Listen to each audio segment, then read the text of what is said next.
Mohon dukungannya untuk channel ini terus berkembang dengan cara subscribe, nyalakan tombol notifikasi. Terima kasih. Tuhan Yesus memberkati. Lukas pasal 24. Kebangkitan Yesus. Dan pada hari Sabat mereka beristirahat menurut hukum Taurat.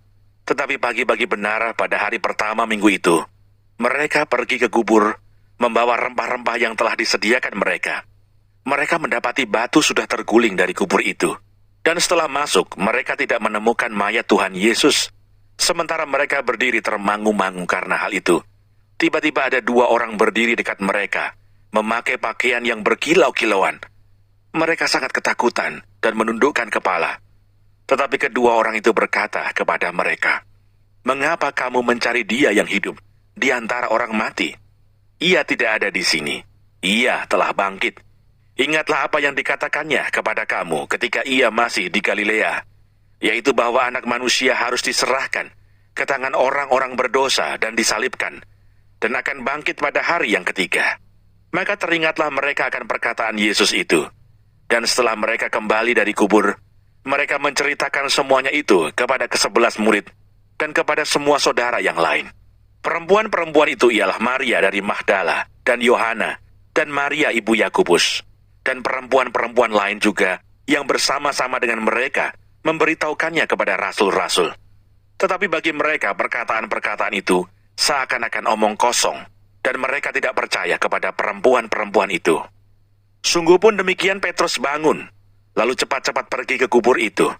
Ketika ia menjenguk ke dalam, ia melihat hanya kain kapan saja. Lalu ia pergi, dan ia bertanya dalam hatinya, apa yang kiranya telah terjadi. Yesus menampakkan diri di jalan ke Emmaus. Pada hari itu juga dua orang dari murid-murid Yesus pergi ke sebuah kampung bernama Emmaus, yang terletak kira-kira 7 mil jauhnya dari Yerusalem. Dan mereka bercakap-cakap tentang segala sesuatu yang telah terjadi. Ketika mereka sedang bercakap-cakap dan bertukar pikiran, datanglah Yesus sendiri mendekati mereka, lalu berjalan bersama-sama dengan mereka. Tetapi ada sesuatu yang menghalangi mata mereka, sehingga mereka tidak dapat mengenal Dia. Yesus berkata kepada mereka, "Apakah yang kamu percakapkan sementara kamu berjalan?" Maka berhentilah mereka dengan muka muram. Seorang dari mereka namanya Kleopas menjawabnya, "Adakah engkau satu-satunya orang asing di Yerusalem yang tidak tahu apa yang terjadi di situ pada hari-hari belakangan ini?" Katanya kepada mereka. "Apakah itu?" Jawab mereka, "Apa yang terjadi dengan Yesus orang Nazaret? Dia adalah seorang nabi yang berkuasa dalam pekerjaan dan perkataan di hadapan Allah dan di depan seluruh bangsa kami. Tetapi imam-imam kepala dan pemimpin-pemimpin kami telah menyerahkan Dia untuk dihukum mati, dan mereka telah menyalibkannya. Padahal kami dahulu mengharapkan bahwa Dialah yang datang untuk membebaskan bangsa Israel. Tetapi sementara itu telah lewat 3 hari sejak semuanya itu terjadi. Tetapi beberapa perempuan dari kalangan kami telah mengejutkan kami. Pagi-pagi buta, mereka telah pergi ke kubur dan tidak menemukan mayatnya. Lalu mereka datang dengan berita bahwa telah kelihatan kepada mereka malaikat-malaikat yang mengatakan bahwa Ia hidup. Dan beberapa teman kami telah pergi ke kubur itu dan mendapati bahwa memang benar yang dikatakan perempuan-perempuan itu. Tetapi Dia tidak mereka lihat. Lalu Ia berkata kepada mereka, "Hai kamu orang bodoh, betapa lambannya hatimu, sehingga kamu tidak percaya segala sesuatu yang telah dikatakan para nabi. Bukankah Mesias harus menderita semuanya itu untuk masuk ke dalam kemuliaannya?" Lalu Ia menjelaskan kepada mereka apa yang tertulis tentang Dia dalam seluruh kitab suci, mulai dari kitab-kitab Musa dan segala kitab nabi-nabi. Mereka mendekati kampung yang mereka tuju. Lalu Ia berbuat seolah-olah hendak meneruskan perjalanannya. Tetapi mereka sangat mendesaknya, katanya, "Tinggallah bersama-sama dengan kami, sebab hari telah menjelang malam, dan matahari hampir terbenam." Lalu masuklah Ia untuk tinggal bersama-sama dengan mereka. Waktu Ia duduk makan dengan mereka, Ia mengambil roti, mengucap berkat, lalu memecah-mecahkannya, dan memberikannya kepada mereka. Ketika itu terbukalah mata mereka, dan mereka pun mengenal Dia. Tetapi Ia lenyap dari tengah-tengah mereka. Kata mereka seorang kepada yang lain, Bukankah hati kita berkobar-kobar ketika Ia berbicara dengan kita di tengah jalan, dan ketika Ia menerangkan kitab suci kepada kita? Lalu bangunlah mereka dan terus kembali ke Yerusalem. Di situ mereka mendapati ke-11 murid itu. Mereka sedang berkumpul bersama-sama dengan teman-teman mereka. Kata mereka itu, "Sesungguhnya Tuhan telah bangkit dan telah menampakkan diri kepada Simon." Lalu kedua orang itu pun menceritakan apa yang terjadi di tengah jalan dan bagaimana mereka mengenal Dia pada waktu Ia memecah-mecahkan roti. Yesus menampakkan diri kepada semua murid. Dan sementara mereka bercakap-cakap tentang hal-hal itu, Yesus tiba-tiba berdiri di tengah-tengah mereka dan berkata kepada mereka, "Damai sejahtera bagi kamu." Mereka terkejut dan takut, dan menyangka bahwa mereka melihat hantu. Akan tetapi Ia berkata kepada mereka, "Mengapa kamu terkejut dan apa sebabnya timbul keraguan-raguan di dalam hati kamu? Lihatlah tanganku dan kakiku, aku sendirilah ini. Rabalah aku dan lihatlah, karena hantu tidak ada daging dan tulangnya, seperti yang kamu lihat ada padaku." Sambil berkata demikian, Ia memperlihatkan tangan dan kakinya kepada mereka. Dan ketika mereka belum percaya karena girangnya dan masih heran, berkatalah Ia kepada mereka, "Adakah padamu makanan di sini?" Lalu mereka memberikan kepadanya sepotong ikan goreng. Ia mengambilnya dan memakannya di depan mata mereka. Ia berkata kepada mereka, "Inilah perkataanku yang telah kukatakan kepadamu ketika aku masih bersama-sama dengan kamu, yakni bahwa harus digenapi semua yang ada tertulis tentang aku dalam kitab Taurat Musa dan kitab Nabi-Nabi dan kitab Mazmur."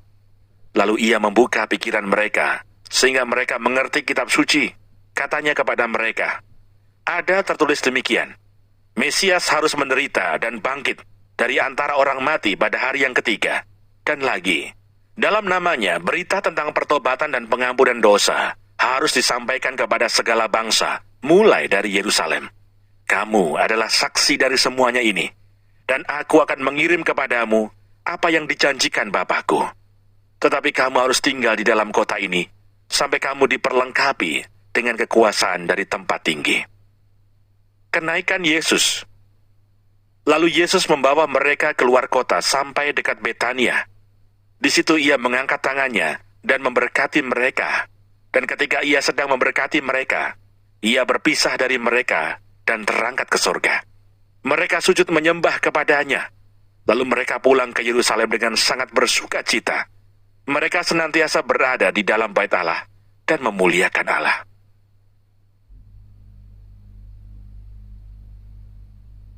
Injil Yohanes. Yohanes pasal 1.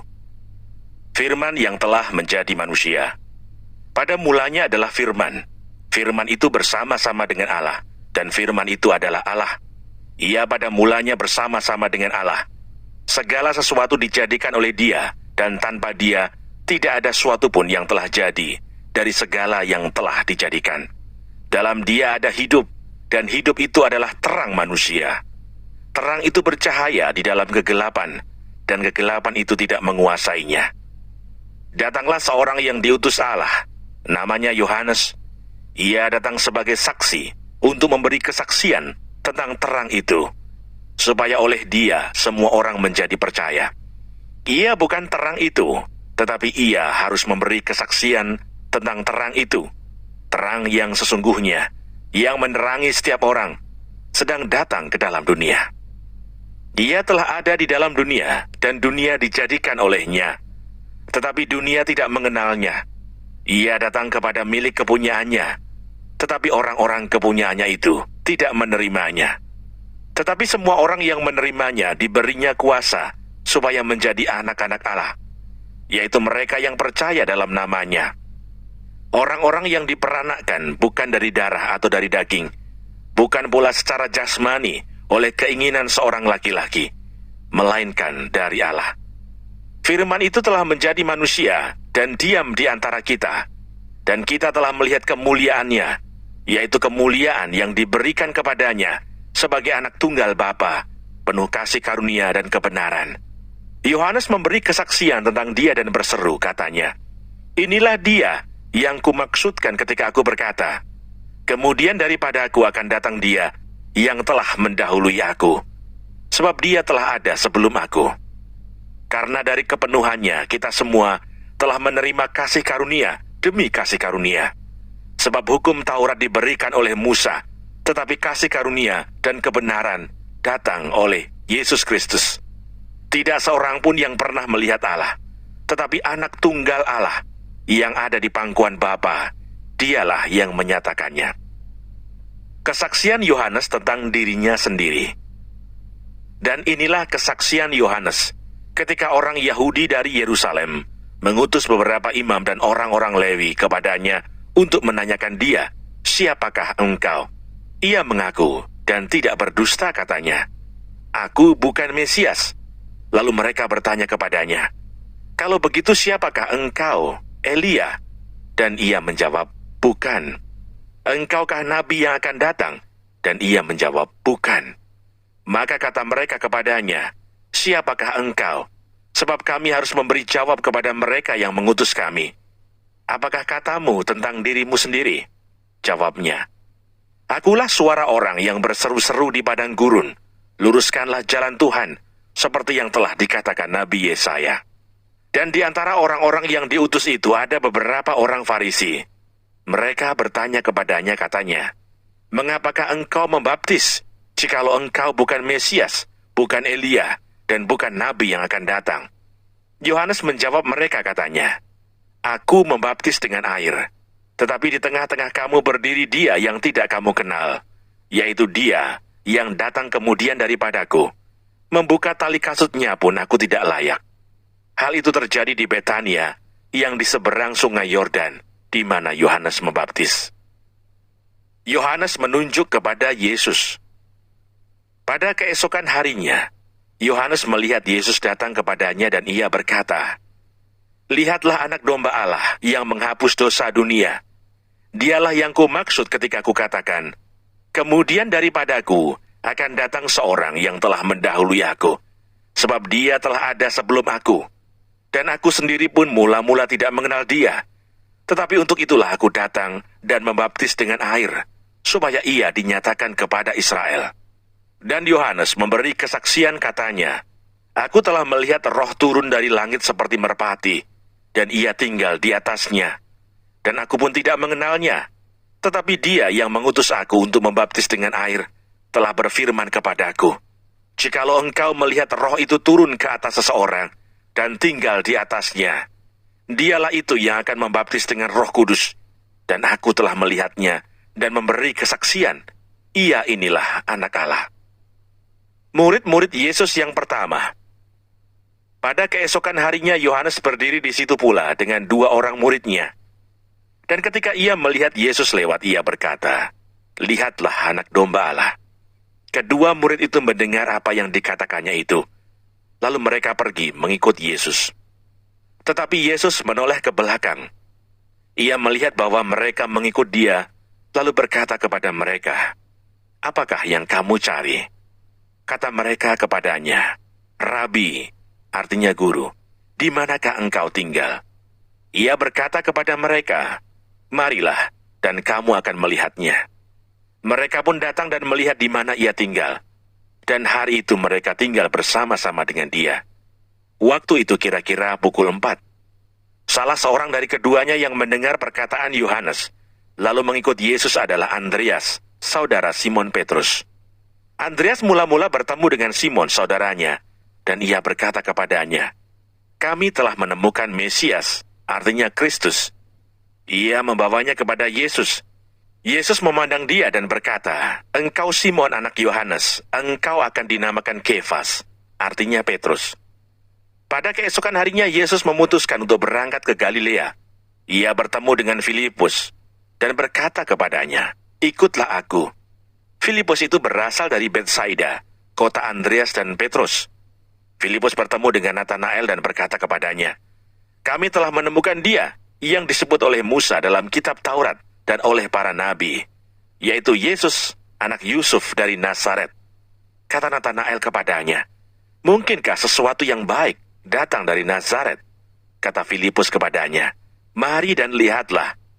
Yesus melihat Natanael datang kepadanya.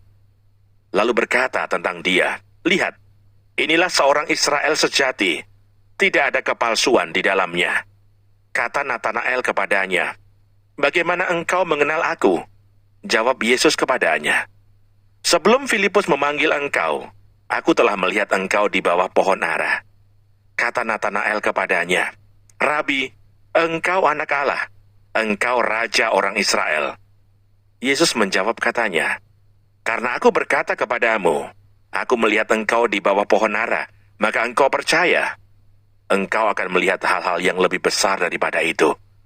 Lalu kata Yesus kepadanya, "Aku berkata kepadamu, sesungguhnya engkau akan melihat langit terbuka dan malaikat-malaikat Allah turun naik kepada Anak Manusia."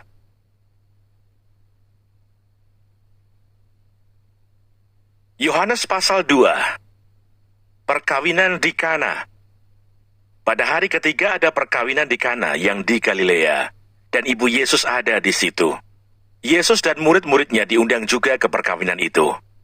Ketika mereka kekurangan anggur, ibu Yesus berkata kepadanya, "Mereka kehabisan anggur." Kata Yesus kepadanya, "Mau apakah engkau daripadaku, ibu? Saatku belum tiba." Tetapi ibu Yesus berkata kepada pelayan-pelayan, "Apa yang dikatakan kepadamu, buatlah itu." Di situ ada 6 tempayan yang disediakan untuk pembasuhan menurut adat orang Yahudi. Masing-masing isinya 2-3 buyung. Yesus berkata kepada pelayan-pelayan itu, "Isilah tempayan-tempayan itu penuh dengan air," dan mereka pun mengisinya sampai penuh. Lalu kata Yesus kepada mereka, "Sekarang cedoklah dan bawalah kepada pemimpin pesta." Lalu mereka pun membawanya. Setelah pemimpin pesta itu mengecap air yang telah menjadi anggur itu, dan ia tidak tahu dari mana datangnya. Tetapi pelayan-pelayan yang mencedok air itu mengetahuinya. Ia memanggil mempelai laki-laki dan berkata kepadanya, "Setiap orang menghidangkan anggur yang baik dahulu, dan sesudah orang puas minum, barulah yang kurang baik. Akan tetapi engkau menyimpan anggur yang baik sampai sekarang." Hal itu dibuat Yesus di Kana yang di Galilea, sebagai yang pertama dari tanda-tandanya, dan dengan itu ia telah menyatakan kemuliaannya, dan murid-muridnya percaya kepadanya. Yesus di Kapernaum. Sesudah itu Yesus pergi ke Kapernaum bersama-sama dengan ibunya dan saudara-saudaranya dan murid-muridnya, dan mereka tinggal di situ hanya beberapa hari saja. Yesus menyucikan bait Allah. Ketika hari raya Paskah orang Yahudi sudah dekat, Yesus berangkat ke Yerusalem. Dalam bait suci didapatinya pedagang-pedagang lembu, kambing domba dan merpati, dan penukar-penukar uang duduk di situ. Ia membuat cambuk dari tali, lalu mengusir mereka semua dari bait suci dengan semua kambing domba dan lembu mereka. Uang penukar-penukar dihamburkannya ke tanah, dan meja-meja mereka dibalikkannya. Kepada pedagang-pedagang merpati ia berkata, "Ambil semuanya ini dari sini. Jangan kamu membuat rumah Bapakku menjadi tempat berjualan." Maka teringatlah murid-muridnya bahwa ada tertulis, "Cinta untuk rumahmu menghanguskan aku." Orang-orang Yahudi menantang Yesus katanya, "Tanda apakah dapat engkau tunjukkan kepada kami bahwa engkau berhak bertindak demikian?" Jawab Yesus kepada mereka, "Rombak bait Allah ini, dan dalam 3 hari aku akan mendirikannya kembali." Lalu kata orang Yahudi kepadanya, 46 tahun orang mendirikan bait Allah ini, dan engkau dapat membangunnya dalam 3 hari. Tetapi yang dimaksudkannya dengan bait Allah ialah tubuhnya sendiri. Kemudian sesudah ia bangkit dari antara orang mati, barulah teringat oleh murid-muridnya bahwa hal itu telah dikatakannya, dan mereka pun percayalah akan kitab suci dan akan perkataan yang telah diucapkan Yesus. Dan sementara ia di Yerusalem selama hari raya Paskah, banyak orang percaya dalam namanya, karena mereka telah melihat tanda-tanda yang diadakannya. Tetapi Yesus sendiri tidak mempercayakan dirinya kepada mereka, karena ia mengenal mereka semua, dan karena tidak perlu seorang pun memberi kesaksian kepadanya tentang manusia, sebab ia tahu apa yang ada di dalam hati manusia.